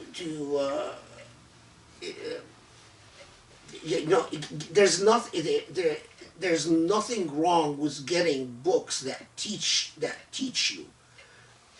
And there are books written by actually respectable people that talk about good sexual practices, healthy sexual practices, how to maintain and preserve sexual interest in a marital relationship, because sexual interest, like everything else in a marriage, needs, and everything else in any relationship, it needs work. If you don't work at it, so to even be, sometimes in order to keep sexual interest in a marriage, you need role playing. You need to engage in role playing. You need to engage in actual investment of energy and time. So, you know, clothing, scenarios, whatever. And I'm not talking about buying pornography. I'm talking about buying actual serious, the equivalent of Rawdat al-Muhibbin by Ibn Qayyim and so on. Except, you know, Ibn Qayyim said things in Islamic terms, what you're going to read in English are these, you know, they're written normally by psychologists, or what do you call them? Not sex gurus, no. They're called sex counselors and so on. There are specialized counselors. Now, I'm not talking about Hollywood version, where, you know, someone told me, oh, but isn't it true that if you go to a sex counselor, then the next thing they do, they take off their clothes and tell you, let's engage in an orgy? No, that's Hollywood. That's not real life. In real life, a sex counselor talks to you about your sexual practices and how you, it basically does what a book would do. What you should not do, and what is especially unhealthy. It's one thing if you live in a society, and that society, by the way, is becoming more and more extinct, because it used to be that if you grew up in Egypt, or you grew up in Syria, or you grew up in Iraq, there wasn't, you know, you could say, oh, there isn't exposure to much sexual arousal in society. That's changing with the internet. It doesn't matter where you live now, sex arousal is all around us. And so it is important that we learn to maintain within a healthy relationship the ability to talk about sex. And I urge Muslims, more and more Muslims, to study psychology and to specialize in sexuality, so that when Muslim partners want to find a Muslim counselor to talk to about their sex problems, they can. Because if I am being perfectly honest, we are getting to a point where it is much better for a Muslim couple to talk to a Muslim counselor who has studied sexuality than to talk to their imam. Because most imams are entirely useless when it comes to the point of sexuality. I mean, even if they're twisted sexually at home, they will never tell you. They will, you know, in other words, they will never, they put on a theatrical performance of piety, and as if they've never heard of pornography, as if they've never seen a naked picture in their life, as if they've never watched an R-rated movie, as if, you know, and that's not what we need. We need honest people. We need, right now, do we have a shortage of Muslim counselors? Absolutely. We have an extreme shortage. So what do you do in the meanwhile? You know, I'll give you the practical example. And again, I'm not a sex counselor, and so I feel like I am out of my depth. But I'll tell you what I've told couples in the past, and sometimes it worked, where I've said to someone, order a book about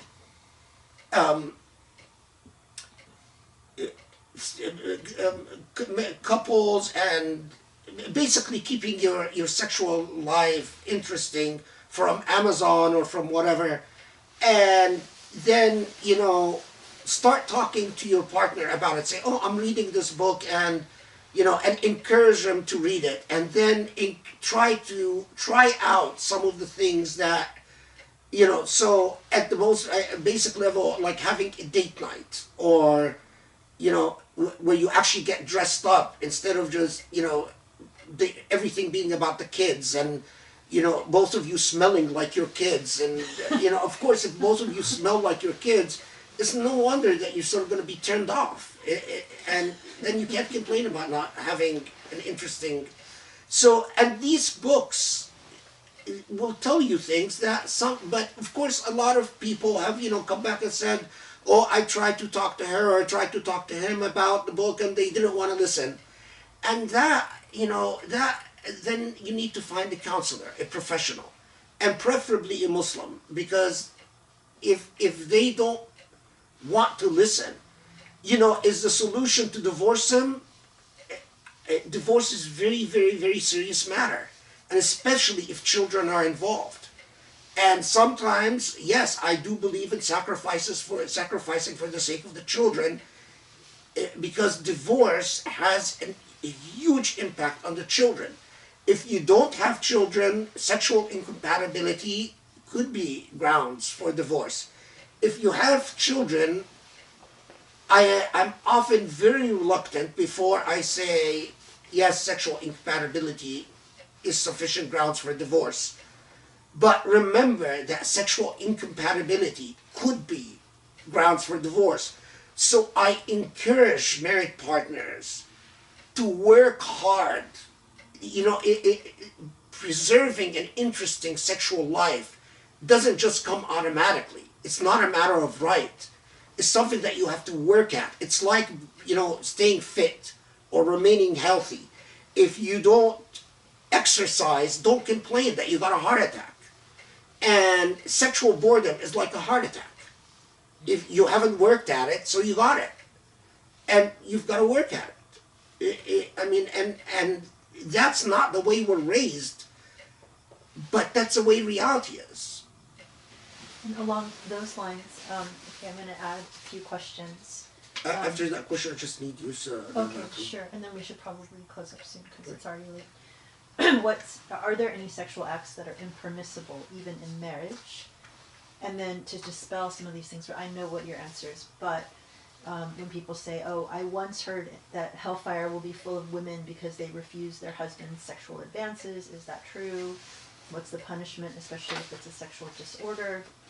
And then you've written about this, but I think it's important just to say, what's your thought on the notion that wives must always submit to their husband's desire for sex, even if they are tired or not in the mood, and the hadith that mentions angels cursing women who don't have sex with their husbands at night, basically is the idea that sex is an obligation that men can demand at any time from women, from their wives, no matter what due to providing for them. Is that really Islamic? Okay, I've written about this in Speaking in God's Name, and some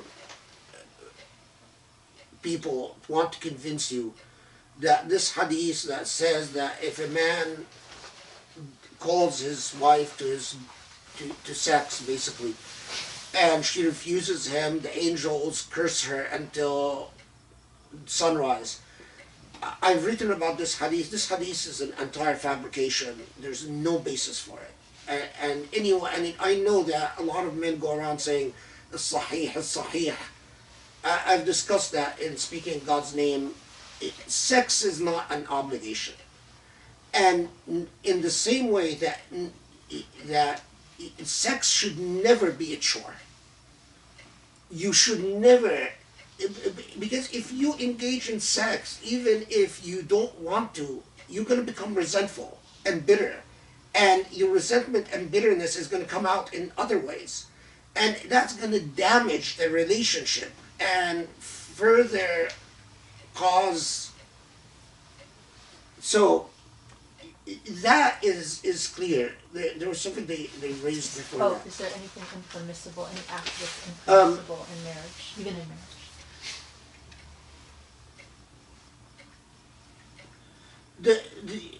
The main I remember the main thing I want to get to is that no one should ask you in the name of maintaining sexual interest to do something that you are not comfortable with. So I've had situations in the past where a man can only be aroused, for instance, if his wife wears high heels and flogs him and also insults him. And the woman in this situation, the question was, am I obligated to do that? And my answer is no. You don't have an obligation to do that. Is this a sexual deviance? Is this a sexual desire? I don't know, but you cannot ask a woman either to flog someone or be flogged.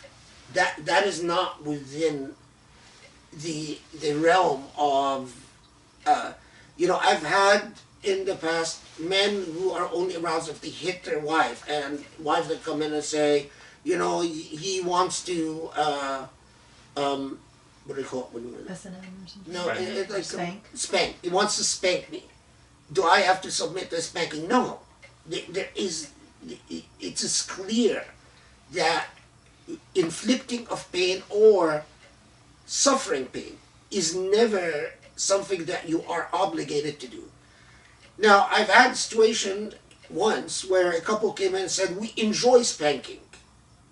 I have nothing to tell them. I mean, what do you, I mean, Good. okay, fine. I mean, you really do? Yes, we do. You know, this is what gets us. Now, some imams have told some couple that have come, told them oral sex is haram. There's no evidence that oral sex is haram. The presumption is everything is allowed unless we have cause to make it haram. So we have no reason to you know, enjoy yourself as long as you are not hurting or degrading one another, as long as you are not inflicting pain or degradation. And that's what I can think of. I don't know what else they have in mind, but that's... I don't want to end on that, so just really quickly, what's an appropriate mahr? So just so people understand, like, you know, you were saying that a marriage requires 2 witnesses, a mahr, or offer. You know, there is a hadith that says that the minimum mahr is a quarter, which is equivalent of a quarter in our currency, like 25 cents? 25 cents. That's a minimum.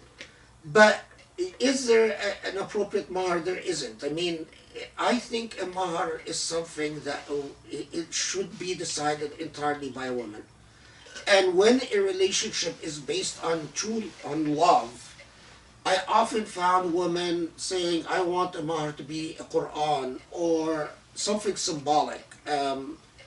Something that meant, you know, a necklace that was dear to your mother, or a ring that has meaning in the family. It's something, you know, something symbolic. Personally, I think that mahrs, when they become a form of transactional, in other words, a lot of money, I think that that's very suspect, because it starts coming close to akhdam, to a form of prostitution. It should never be that I'm selling you my daughter. If I'm spending a lot of money to marry your daughter, I'm going to think of her as a commodity. You know, if so, and I'm going to think I purchased this woman. And that's something you should never allow yourself to be in. And, you know, can I say it's haram? I can't, because I don't have evidence that it's haram. But, and, you know, we all know the story of when Omar tried to set a cap on how much mahr a woman can demand, and then a woman challenged them and he had to reverse himself. Throughout Islamic history, when jurists have tried to put a cap on how much mahr is demanded, it has always failed, because it was always considered to be the right of a woman to demand as much as she wants. But I am appealing to women that the more you turn your marriage into a commodity, the more it approximates a form of prostitution, and that doesn't have Allah's blessing. The barakah from Allah doesn't come to a marriage based on some type of financial arrangement. You should have the foundation of the marriage on something other than money. Money is a very poor foundation for a marriage. That's a quick question regarding... Okay, quick, because I need to Yeah. Sorry, This will be the last Go one. ahead. So is it by the woman individually or by her parents? It should be the woman. The mahr should be demanded by the woman, defined by the woman, and received by the woman. a lot of traditional families, it's a family that decides on the mahr. But technically, legally, everything in Sharia says it should be the woman. And it should be the woman's say-so. So I've had a lot of situations where, you know, the parents will say, no, the mahr should be X, and the woman wants the mahr to be something very different. And I always tell them, it's the say-so of the woman that has to go. It's not your say-so. Another one that may be less clear, it's part of impermissible. The permissible sexual acts, if you don't mind. A quick question. I kind of heard that in different madhab, like, you know, having sex from the back is actually okay, but the Quran says like it's a no-no. From what? Like anal sex, basically. Oh. I don't know if you want to answer. No, yeah, let's leave that because that's what take us into. Okay. It's not a good note to end on. Sorry. Okay. Is there a positive note you want to end on? The one before that was good. Oh, Great sorry, I ending. messed it up. That's okay. Does anybody have like a... Base your marriages on iman and on love, not on money or anything else. You know, iman and love can literally heal anything. If you have Allah with you and love with you, you have the world. If you don't, it's an uphill battle. Is that a good note? Yeah, that's Excellent. Alhamdulillah.